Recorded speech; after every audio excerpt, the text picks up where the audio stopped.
Hadirin sekalian, satu, mengapa takwa itu penting? Sehingga saking pentingnya, minimal sepekan sekali setiap Jumat seluruh khatib di dunia ini mengingatkan, wahai jamaah sekalian, wahai hadirin sekalian, mari kita tingkatkan takwa kepada Allah dengan sebenar-benarnya takwa. Lantas kemudian mengutip dalam surah Al-Quran itu, di surah yang ketiga Ali Imran di ayat 102, ya ayyuhalladzina amanu taqullaha haqqa tuqatih wa la tamutunna illa wa antum muslimun. Hai semua orang yang telah menyatakan dirinya beriman, tingkatkanlah takwa kalian kepada Allah dengan serius, dengan sungguh-sungguh, dan pastikan menjaga takwa itu sepanjang hidup. Jangan sampai wafat kecuali kita menjadi pribadi yang tunduk patuh pada ketentuan Allah Subhanahu wa ta'ala. Hadirin, jika kita mencoba membaca, menghitung dan menganalisis 6.236 kurang lebih ayat Al-Quran, 114 surah, 30 juz, kita akan mendapati bahwa kata takwa dan derivasinya, turunan-turunan katanya, setidaknya disebutkan sebanyak 240 kali dalam Al-Quran. 240 kali ini secara garis besar dibagi kepada dua bagian. Yang pertama, bagian penjelasan mengapa mesti bertakwa, dan bagian kedua tentang petunjuk bagaimana cara bertakwa dan meningkatkannya. Di bagian pertama, Allah yang menciptakan kita, Tuhan kita Allah, yang mencipta kita Allah, yang menata hidup kita Allah, yang tahu tentang kita Allah. Dengan semua penjelasan ini, Allah menegaskan kepada kita bahwa jika setiap hamba yang Allah cipta itu mampu bertakwa, satu, Allah akan mudahkan semua urusan hidupnya. Semua jenis kesulitan yang mungkin kita hadapi dalam hidup itu akan dimudahkan oleh Allah. Bukan tidak punya masalah, bukan tidak punya kesulitan. Tapi ada orang-orang yang sebelum menghadapi masalah itu diringankan masalahnya oleh Allah, sehingga seakan-akan tidak punya masalah. Senyum, selesai masalah. Ada orang yang bahkan belum senyum, selesai masalahnya. Ada orang yang tidak pernah senyum karena nggak tuntas-tuntas masalahnya. Maka syarat pertama, kata Allah, Quran surah ke-65 di akhir ayat yang kedua, ketika Allah berfirman, wa may yattaqillaha yaj'al lahu makhraja. Dan siapapun yang mampu meningkatkan takwanya, perhatikan kalimatnya, bentuknya fi'il mudhari'. Paling mudah disampaikan dalam pendekatan bahasa Inggris misalnya, present, continuous, and future. Sekarang, terus, dan sampai kapanpun, progresif, meningkat terus.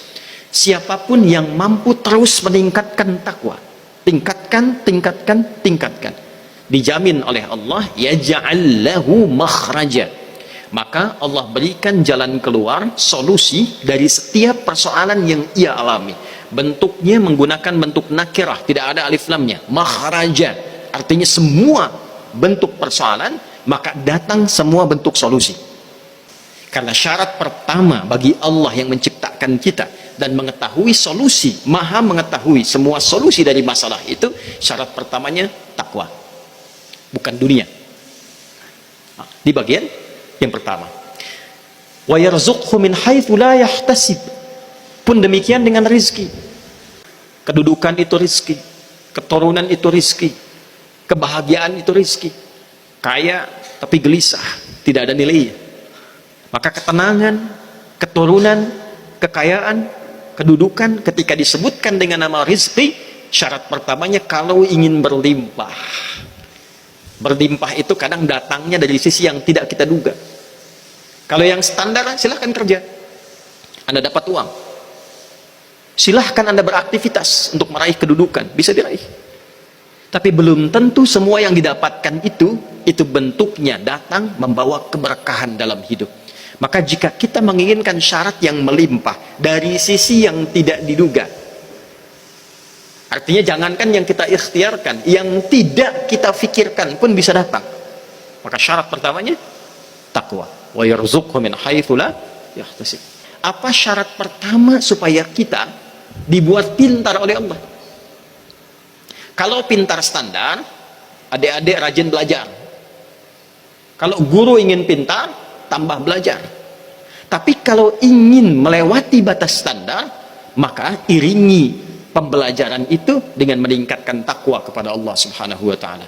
Di mana ditemukan ayatnya? Quran surah kedua Al-Baqarah di akhir ayat 282. Wattaqullaha wa yu'allimukumullah. Dan tingkatkan takwamu kepada Allah, maka Allah akan mengajarkan padamu tambahan-tambahan pengetahuan. Maka takwa bila ditingkatkan, salah satu dari berbagai jenis yang kita bisa peroleh, itu bisa meningkatkan kecerdasan, menambah kepintaran. 3. Setiap kita pasti ingin bahagia. Kalau belajar, bahagia. Di rumah, bahagia. Di sekolah, bahagia. Di kantor, bahagia. Syarat pertama bahagia itu ternyata bukan materi dunia. Bukan uang, bukan kedudukan, bukan kemewahan. Quran surah kedua Al-Baqarah di akhir ayat 189. Wattaqullaha la'allakum tuflihun. Tingkatkan takwamu kepada Allah supaya engkau cepat bahagia. Itulah sebabnya kalau datang kita Jumat mendengar khatib mengatakan bertakwalah dengan sungguh-sungguh, mari tingkatkan takwa. Artinya apa? Hei yang belum bahagia, ayo kita bahagia. Yang belum sukses, ayo sukses.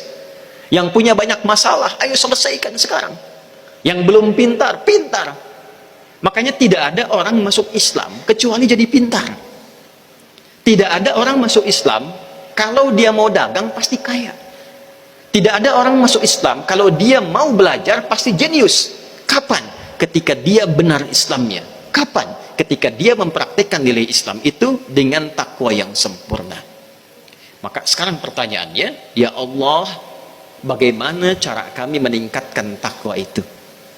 Bagaimana bertakwa dengan benar? Bagaimana meningkatkannya dengan sempurna?